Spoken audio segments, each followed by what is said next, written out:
अस्सलाम वालेकुम दोस्तों, अपनी नेक्स्ट वीडियो के साथ आपको वेलकम करता हूं अपने इस चैनल में। उम्मीद है सब खैरियत से होंगे। तो चलते हैं आज की अपनी अहम न्यूज और इन्फॉर्मेशन की जानब। सबसे पहले दोस्तों बात करेंगे स्पेन फैमिली वीजा से रिलेटेड ताजा तरीन अपडेट्स और स्पेन नेशनैलिटी से रिलेटेड ताजा तरीन अपडेट जो है वो आप लोगों को पहले टॉपिक में कवर करूंगा। उसके बाद घर खरीदने पर 100% कर्जा, एक नई स्कीम की अनाउंसमेंट की गई है, इस पे बात करेंगे। पुलिस चेकिंग और इलीगल इमिग्रेंट्स, कौन सा बेहतरीन तरीका है जिससे आप बच सकते हैं, कौन सा आपने बेहतरीन तरीका अपनाना है ताकि आपको कम से कम मुश्किलात हों, इस पे बात करूंगा। क्योंकि इलीगल इमिग्रेंट्स की काफी ज्यादा आमद बढ़ रही है स्पेन में, जिसकी वजह से सख्ती भी बढ़ रही है।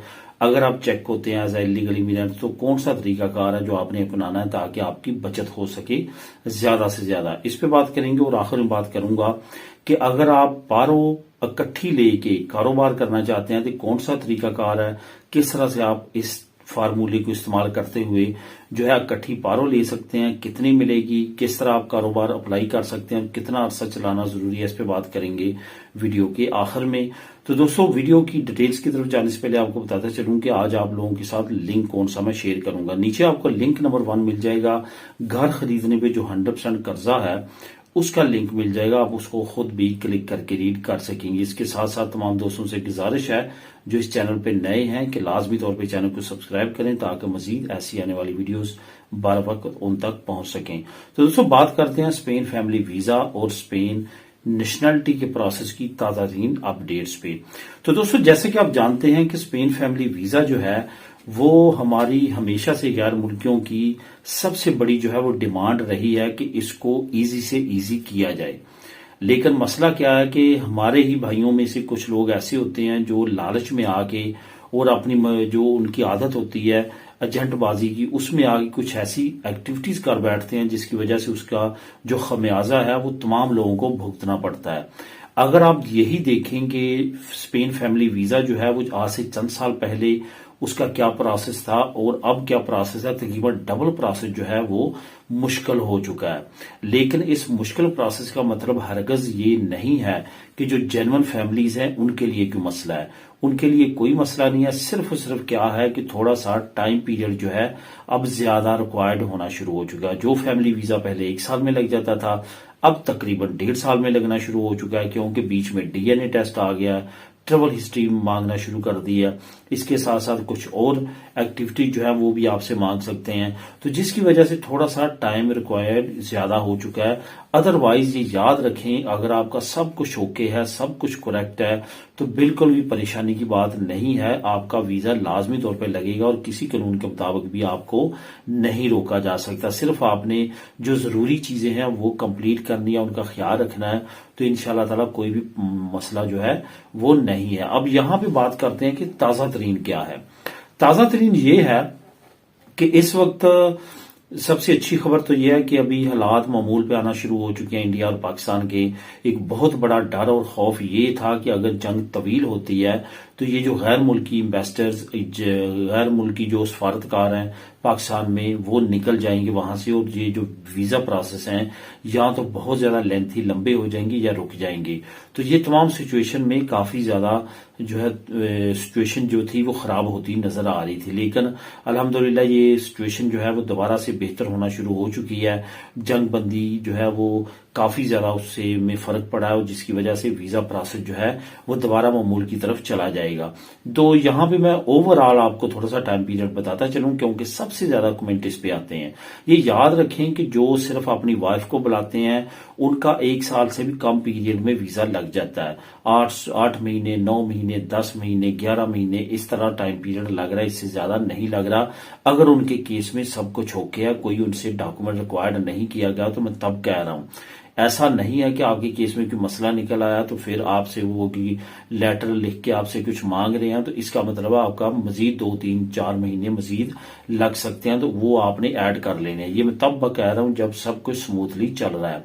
दूसरी तरफ अगर आपके बच्चे हैं और आप अपने बीवी बच्चों को सबको बुलाना चाहते हैं तो ये याद रखें कि अगर आपका तमाम टेस्टों में बात चली गई, यानी कि ट्रेवल हिस्ट्री, आपका डीएनए टेस्ट और इस तरह का कुछ और रिक्वायरमेंट जिसमें आपके फाइनेंशियल कुछ प्रूफ वो मांग सकते हैं। अगर इन चीजों में चली जाती है तो 1.5 साल आपने जहन में रखना है।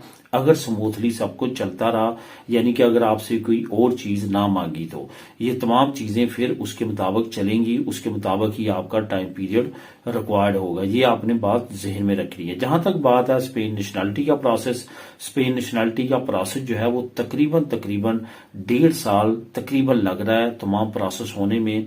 तकरीबन 6 से 8 महीने 9 महीने में आपका स्टेटस चेंज होता है। जो पहला स्टेटस होता है उसके बाद जो है आपका स्टेटस चेंज होता रहता है। जैसे जैसे मुख्तलिफ दफातर में, मुख्तलिफ डिपार्टमेंट्स में आपकी फाइल वेरिफिकेशन के लिए जाती है, वैसे वैसे स्टेटस चेंज होता है। ओवरऑल जो है वो तकरीबन आपने जहन में रखना है 1.25 से 1.5 साल तक आपका लग सकता है, अगर स्मूथली सारी चीजें ओके चलती रही। अगर आपका 1 साल हो चुका है तो आप ये भी तरजीह दें कि अगर सब कुछ जो है आपका ठीक है और फिर भी 1 साल हो चुका है तो फिर आप लाजमी तौर पे रिकोर्सों की तरफ जाएं। आप लाजमी तौर पे जो है वो अपील करें और किसी अच्छे वकील से करें जिसका पहले जो है वो ट्रैक ऐसा हो कि पहले उन्होंने चंद महीनों में लोगों की अपीलें पास करवाई हो। तो ये चीजों का आप जहन में रखेंगे तो इंशाल्लाह ताला कोई भी मसला नहीं बनेगा। अब दोस्तों बात करते हैं घर खरीदने पे। घर आप जैसे कि आप जानते हैं कि IOS इंस्टीट्यूटो क्रेडिटो ऑफिसियल जो है वो हुकूमत ने अनाउंस किया था, लेकिन वहां तक पहुंच जो है वो खास तौर पे गैर मुल्कियों की तो इतनी ज्यादा नजर नहीं आती और बहुत कम है जिनके बारे में पता चला है कि उन्होंने इस स्कीम के तहत जो है वो घर लिया 100% कर्जे पे। उसके बाद उसका दूसरा मसला ये था कि उतना ज्यादा कर्जा बढ़ जाता था, उतनी ज्यादा किस्त बढ़ जाती थी जो कि आपको बाद में पे करना होती थी। अब एक और नई स्कीम लॉन्च की गई है जो कि हुकूमत की तरफ से लॉन्च नहीं की गई बल्कि मुख्तलिफ बैंक्स की तरफ से लॉन्च की गई है, जिसमें ING बैंक है, ऑनलाइन काफी बैंक्स हैं जिसमें इंटर बैंक है। ये वो बैंक्स हैं जिन्होंने अब अनाउंस किया है कि वो भी 100% कर्जा देंगे घर लेने के लिए। लेकिन चंद एक चीजों का उन्होंने अनाउंस किया जिसमें 36 साल से उम्र आपकी ज्यादा नहीं होनी चाहिए। उसके बाद आपका वीजा लिबरल अच्छा चला होना चाहिए, आपकी अच्छी सैलरी आती हो, आपकी जॉब जो है वो इंडेफिनिडो हो, यानी कि आपकी ऐसी जॉब ना हो कि टेम्पोरल पे हो, यानी कि कॉन्ट्रैक्ट आपका इंडेफिनिडो हो, यानी कि परमानेंट हो, तो फिर आप इस स्कीम से फायदा उठा सकते हैं। कुछ आपकी फाइनेंशियल वो कंडीशंस देखेंगे, अगर आप उन पे पूरा उतरते हैं तो आप 100% कर्जे के लिए अप्लाई कर सकते हैं। इसकी मजीद डिटेल आप नीचे लिंक नंबर 1 में क्लिक करके खुद भी रीड कर सकते हैं। अब दोस्तों बहुत अहम एक टॉपिक पे बात करूंगा जो आपने गौर से सुनना है, खासतौर पे अगर आपके पास पेपर नहीं है। पुलिस चेकिंग या इलीगल इमिग्रेंट्स का बेहतरीन तरीका कौन सा है? एक बात हमेशा जहन में रखें, अगर आप गली मोहल्लों में किसी जगह पे चेक हो जाते हैं तो एक चीज आपने जहन में रखनी है कि पुलिस आपकी आइडेंटिफिकेशन चाहती है।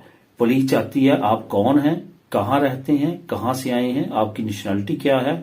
वो आपको नामालूम अफराद में नहीं रखना चाहती, वो मालूम करना चाहती है आप कौन हैं। उसके लिए उनको आपकी आइडेंटिफिकेशन चाहिए।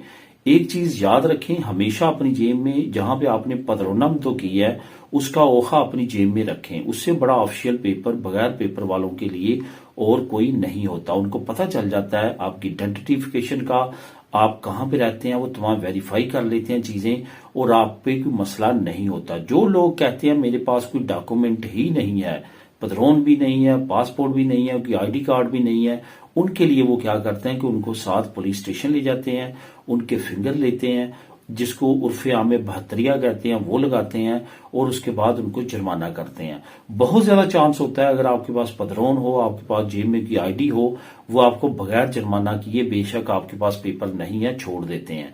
लेकिन अगर आपने उनको ये आइडेंटिफिकेशन आपकी नहीं करवाई और अपनी ID नहीं दी, कोई प्रूफ नहीं दिया, तो जब वो आपको थाने में ले जाएंगे वहां पे लाजमी तौर पे उन पे भी लाजम होगा कि वो वहां पे आपका अंदराज करें, आपका 72 लगाएं और आपको फिर जुर्माना करें और आपका जो केस है वो अदालत में भेज दें। ये याद रखें, जब आप पुलिस स्टेशन जाएंगे आपको 72 लगेगा तो वो अदालत का केस लाजमी बनेगा, क्योंकि ये बिला वजह आपको वहां पे नहीं रख सकते, उसका इनको अंदराज करना पड़ता है। जब अंदराज करना पड़ता है तो अदालत में केस लाजमी जाता है। इन चीजों का आपने जहन में रखना है। अगर आपके पास पेपर नहीं है, अपना प्रूफ लाजमी तौर पे रखें। मैं ये नहीं कहता कि पासपोर्ट रखें, ये गलती बिल्कुल नहीं करनी, लेकिन अपनी पदरोना मिनतों की, लाइब्रेरी का कार्ड, की मेडिकल का कार्ड, इस तरह की चीजें लाजमी तौर पे रखें। खास तौर पे पुलिस वो चीजें एक्सेप्ट करती है जिसपे तस्वीर हो, तो इस वजह से आपने लाजमी तौर पे इन बातों पे अमल करना है। अब दोस्तों बात करते हैं कि इकट्ठी पारो अगर लेकर हम कारोबार करना चाहते हैं तो उसकी शराइत क्या है। सबसे ज्यादा तो दोस्तों ये आपने चीज एक जहन में रखनी है कि जब तक आप नॉर्मल पारो नहीं लगवाते उस वक्त तक आप इकट्ठी पारों के लिए अप्लाई नहीं कर सकते। नॉर्मली आपका जो बाखा है वो बुलंदारिया नहीं होना चाहिए, बल्कि आपके खैफी ने आपको काम से निकाला हो तभी आप पारो लगवा सकते हैं। जब आप पारो लगवा लेते हैं उसके चंद दिन बाद या पहली पारो आने के बाद आप दोबारा से सीपी का सीता लेके जा सकते हैं और उनको कह सकते हैं कि मैं इकट्ठी पारो लेना चाहता हूं, मैं कारोबार करना चाहता हूं। उसके लिए वो आपसे फिजिबिलिटी रिपोर्ट, आपसे कॉन्ट्रैक्ट अगर आप शॉप बनाना चाहते हैं तो उसके लिए आपसे वो तमाम डिटेल मांगेंगे, वो आपने देनी है तो तभी आपकी पारो इकट्ठी आएगी। 80% पारो आपको तकरीबन जो है नॉर्मल वैसे मिलती है, लेकिन जब आप इकट्ठी लेंगे तो फिर 70% के करीब आपको इकट्ठी पारो मिलेगी। इसमें वो 1 साल की पहले सूर्य ससुराल आपकी काट लेते हैं, रख लेते हैं, उसके बाद बाकी जो है वो आपको इकट्ठी दे देते हैं। ये याद रखें कि इसमें आपने कोई भी 2 नंबरी नहीं करनी, वरना आप बैन हो सकते हैं, आपको जुर्माना हो सकता है और आपको काफी प्रॉब्लम्स का सामना करना पड़ सकता है, क्योंकि काफी दोस्तों ने पहले इस तरह की चक्कर चलाने की कोशिश की है और उनके लिए काफी बड़े बड़े मसले जो हैं वो बाद में उनके सामने आए हैं। तो इस वजह से इन चीजों का आपने लाजमी तौर पे ख्याल रखना। इससे रिलेटेड और भी मालूमात की जरूरत हो तो आप नीचे कमेंट कर सकते हैं। मिले नेक्स्ट वीडियो में नई अपडेट्स के साथ। अल्लाह हाफिज।